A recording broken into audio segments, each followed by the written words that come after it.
हरे कृष्णा। आज दोपहर की उनके दिल की बातें ये रहेगा टॉपिक, और क्या हो सकती है वो बातें ये जानने की कोशिश करेंगे। आज के रीडिंग से 2 ओरेकल है और साथ ही साथ लेंगे हम टैरो। तो शुरुआत करेंगे कार्ड शफल करके। जनरल कलेक्टिव रीडिंग होने की वजह से हो सकता है कुछ कार्ड्स आपके साथ रेजोनेट करे या फिर पूरा रीडिंग, इट डिपेंड्स। रीडिंग अगर आपको पसंद आता है तो चैनल को लाइक और सब्सक्राइब करना बिल्कुल ना भूलें।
पहला जो कार्ड मिला है वो है 3 ऑफ पेंटिकल्स। अर्थ साइन है टॉरस, वर्गो, कैप्रिकॉर्न। ये पर्सन कुछ प्लानिंग कर रहे हैं और उस प्लान में या तो अपने दोस्तों को ये शामिल कर रहे हैं या फिर आप कह सकते हैं कि अपने घर वालों को शामिल करके कुछ अपनी ख्वाहिशें पूरी करने का इनका प्रयास चल रहा है। जैसे इस पर्सन के हाथ में कुछ मैप है और ये दोनों भी क्यूरियोसिटी से देख रहे हैं कि क्या चल रहा है, क्या करने वाला है।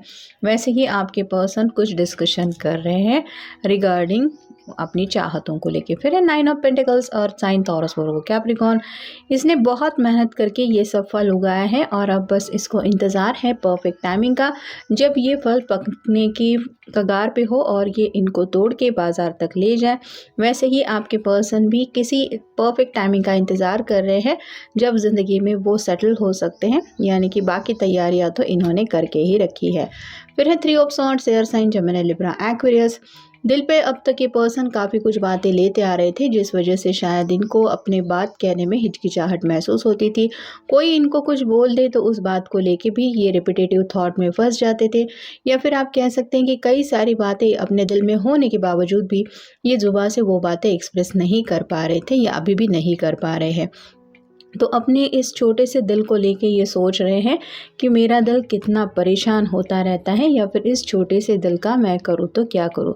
नेक्स्ट है जजमेंट, अवेकनिंग हो रही है। जैसे सोल लेवल पे ये अवेकनिंग होती है वैसे ही कुछ स्पिरिचुअल बातें भी आपके पर्सन के समझ में आ रही हैं, और साथ ही साथ अगर किसी के साथ डीप गहरा कनेक्शन महसूस होता है तो उसके पीछे वजह क्या हो सकती है, क्यों हम किसी एक ही पर्सन के बारे में सोचते रहते हैं, वो भले ही हमसे कितना भी दूर क्यों ना हो, हम उसी के ख्यालों में क्यों खोते रहते हैं, हमें और कोई अच्छा क्यों नहीं लगता। ऐसी कई सारी बातों को लेके ये अपने दिल के सवाल जवाबों में उलझे हैं। फिर है 7 of wands, fire sign, Aries, Leo, Sagittarius. अब इन्होंने जैसे ठान ही लिया है कि मेरे रास्ते में कितनी भी रुकावटें क्यों ना आए, मैं अकेला ही सही लेकिन इन रुकावटों को पार करके मैं अपने पर्सन तक ज़रूर पहुंचूंगा या फिर उसको हासिल करके रहूँगा। फिर है 5 ऑफ पेंटिकल्स।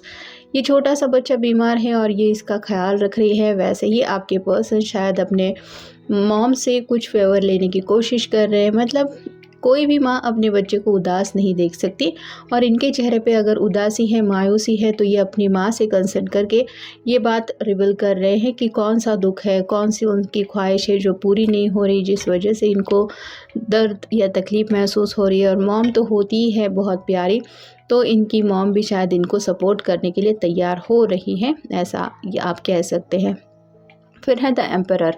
ये बुज़ुर्ग इंसान है लेकिन ये थोड़ा सा स्टबर्न एनर्जी में लग रहा है, तो ये शायद अपनी मॉम को इसीलिए मना रहे हैं ताकि वो अपने हस्बैंड से बात कर सके, यानी कि ये अपने पापा से बात करने में हो सकता है हिचकिचाहट महसूस कर रहे हैं, वो थोड़े ज़िद्दी हो सकते हैं और ये चाहते हैं कि इनकी साइड इनकी मदर उनके सामने रखे ताकि इनकी जो बातें हैं वो आसान हो जाएं। अब देखते हैं कृष्ण कॉन्शियस डेक में से हमें कौन से मैसेजेस मिलते हैं। Believe, Have firm faith in God and act. He will help you and all your pains and difficulties will go act now. तो यहाँ पे इन्हें पूरा भरोसा है कि जो भी तकलीफ़ इनकी ज़िंदगी में है वो भगवान से तो छुपी नहीं है, और अगर इन्हें पूरा यकीन है कि इस तकलीफ़ से, इस दर्द से छुटकारा पाके ये ज़रूर ज़िंदगी में उस मकाम तक पहुँचेंगे जहाँ पे उनको खुशियों का ख़जाना मिलेगा, यानी कि 10 ऑफ पेंटिकल की एनर्जी में पहुँचेंगे।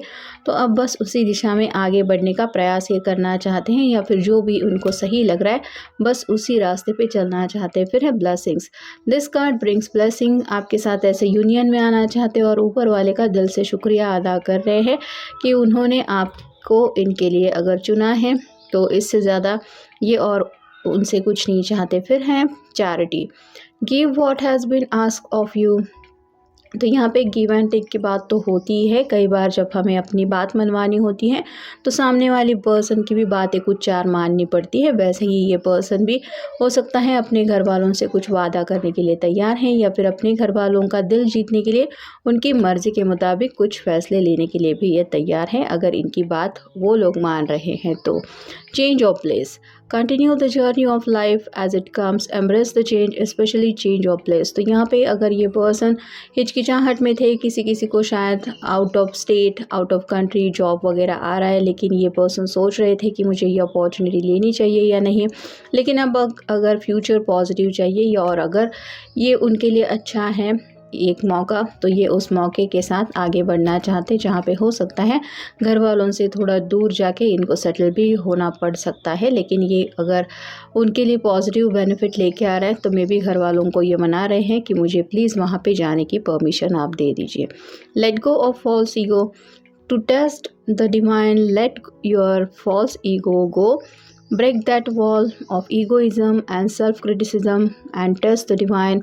We all are but one direction. तो यहाँ पे ईगो की बात आ रही है। कोई भी इंसान कितना भी गुरूर में क्यों ना हो, उसको लगता है मैं ही सही हूँ, या फिर जैसे मैं चाहता हूँ, मैं चाहती हूँ वैसा ही होगा, लेकिन डिवाइन की बात वैसे नहीं होती है। डिवाइन अपनी मर्ज़ी से काम करता है। तो यहाँ पे भी कुछ फैसले या फिर कई बार झुकना भी पड़ता है इंसान को, अपने अहंकार को साइड में रख के कुछ बातें दूसरों की भी माननी पड़ती हैं। और यहाँ पे अगर ये अपने ईगो में थे, किसी की नहीं सुन रहे थे, तो अब शायद इनको डिवाइन वो वक्त दिखा रहा है जहाँ पे इनको दूसरों की भी चार बातें सुननी पड़ रही है और माननी भी पड़ रही है।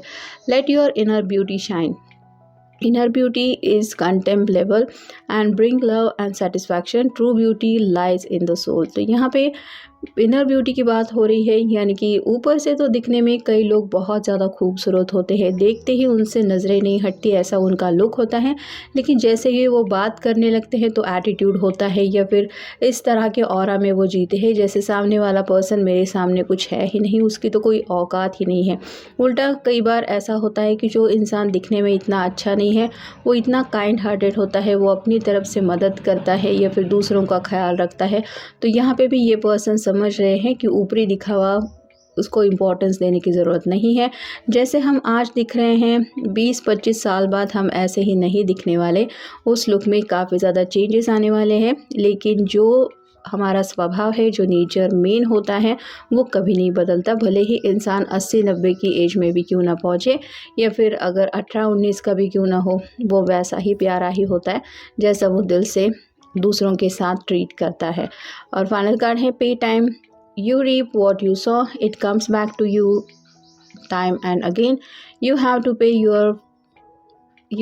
पे फॉर योर डीड्स। तो यहाँ पे टाइम मतलब कई बार कुछ ऐसे कर्मा होते हैं जिनका फल हमें भुगतना ही पड़ता है। ज़रूरी नहीं है कि इस जन्म के हो, कई बार कुछ पिछले जन्म के भी कर्म होते हैं। कभी किसी को जाने अनजाने दिल दुखा दिया होता है, तो उसका भी एहसास होने के लिए डिवाइन टाइमिंग होता है, और शायद इस पर्सन का भी स्ट्रगल उसी वजह से चल रहा है। मे बी हो सकता है इन्होंने पिछले जन्म में या तो किसी के प्यार को ठुकराया था, या फिर अपने घर वालों के अगेंस्ट जाके कुछ ऐसे फैसले लिए थे जिस वजह से घर वाले दुखी थे। और अब यहाँ पे बात कर्मा की आ रही है, अब इनके घर वाले इनके अगेंस्ट कुछ ऐसा बिहेव कर रहे हैं, जिस वजह से ये पर्सन दुखी हो रहे हैं और उनको समझ में आ रहा है कि दुख दर्द तकलीफ होती क्या है। नेक्स्ट है योर स्टोरीज। आप दोनों कैसे मिले, कैसे इस स्टेज तक पहुँचे, कैसे आगे की ज़िंदगी हो सकती है, कितना उन्हें आपको चाहने के बाद क्या एहसास महसूस होता है, ऐसी कई सारी बातें उनके दिलो दिमाग में घूम रही हैं। फिर है रिन्यूअल। इस रिश्ते में एक रिन्यूअल चाहते हैं, मतलब काफ़ी वक्त से अगर आप दोनों मिले नहीं हैं तो दोबारा आपसे रिकनेक्ट होना चाहते हैं। Opportunity to heal. कहीं ना कहीं अगर जाने अनजाने किसी ने किसी का दिल तोड़ा है, जैसे 3 ऑफ सॉर्ड की भी एनर्जी आई है, तो इन्हें लगता है कि जो भी टाइम बीत गया है उसमें हीलिंग ज़रूर हो गई है और अब वक्त है आगे बढ़ने का। फिर है हार्ट ब्रेक, यहाँ पे भी वही है। तो किसी ने तो शायद किसी को रिजेक्ट कर दिया है, ऐसा भी हो सकता है। फिर भी ये चाहते हैं कि चलो बात गई, उस वक्त भले ही उस पर्सन ने रिजेक्ट कर दिया हो, फिर से पूछने में क्या हरकत है कि क्या तुम मेरे साथ आगे बढ़ना चाहते हो या चाहती हो। तो दोबारा शायद ये आपसे इसलिए भी कनेक्ट होना चाहते हैं अगर ऑलरेडी आपने उन्हें रिजेक्ट कर दिया है तो। नेक्स्ट है द रियलाइजेशन। कुछ सोल लेवल पे बातें इनकी समझ में आ रही हैं, कुछ एहसास दिल में हो रहे हैं, अपनी जिम्मेदारियों का एहसास हो रहा है, अपने घर वालों के प्रति अपनी जो रिस्पॉन्सिबिलिटी है उसका एहसास हो रहा है, और सच्चे प्यार को पाना या फिर खो देना क्या होता है, ऐसे कई सारी बातों को लेके भी इनके दिल में एहसास उमड़ रहे हैं क्योंकि इनकी अवेकनिंग हो रही है। फिर है सेल्फ केयर। ये पर्सन थोड़ा सा सेल्फिश होके अपने ही बारे में शायद सोचते रहते थे या फिर इनको ईगो की वजह से सिर्फ अपनी ही पड़ी थी, लेकिन अब इनको समझ में आ रहा है कि ख्याल रखने के लिए हमारे साथ कोई तो होना चाहिए जो हमें सुख दुख में साथ दे, और हम भी अगर उसको ऐसे ही सुख दुख में साथ देते हैं तो इसी को तो कहते हैं बैलेंस एनर्जी।